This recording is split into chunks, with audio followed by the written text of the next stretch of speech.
ইসলামী আন্দোলন বাংলাদেশের আমির তথা ইসলামী আন্দোলন সহ এই দেশের দেশপ্রেমিক বুদ্ধিজীবীরা আবিষ্কার করেছে পিয়ার পদ্ধতি হলে ওই সন্ত্রাসী কার্যকলাপ বন্ধ হবে, আমাদের অধিকার আমরা ফিরে পাবো। আমরা যেই জন্য স্বাধীনতা অর্জন করেছিলাম সেই স্বাধীনতা আমরা পাবো।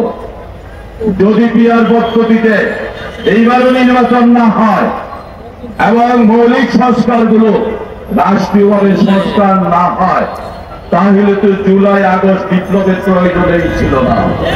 আগের মতো তেন ভাবে এক স্বৈরাচার যেত আরেক স্বৈরাচার আসবে, এই পদ্ধতির জন্য সবাই সাইড মুক্তরা রক্ত দেয় নাই, রক্ত দিয়েছে একটি নতুন বাংলাদেশের জন্য।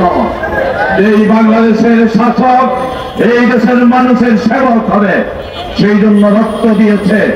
অতএব কেউ যদি এটা ভেবে থাকেন আগের পদ্ধতিতে নির্বাচন হবে, যেমন 5 আগস্টের পরে চাঁদাবাজি করবেন, আবার নির্বাচন হলে ক্ষমতায় গিয়ে চাঁদাবাজি করবেন, দখলদারিত্ব করবেন, তাহলে আপনারা প্রকাশ স্বর্গে বাস করছেন।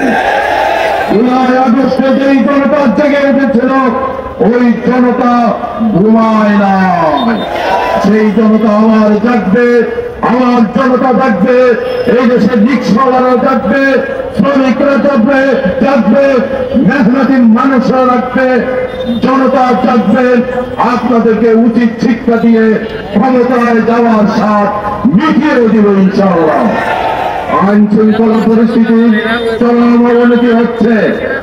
আমাদের পুলিশ বাহিনী সহ বিভিন্ন বাহিনীর কাছে আমরা জানতে চাই, আপনারা চাঁদাবাজদের খবর জানেন, আপনারা সন্ত্রাসীদের খবর জানেন, কেন এস করছেন না?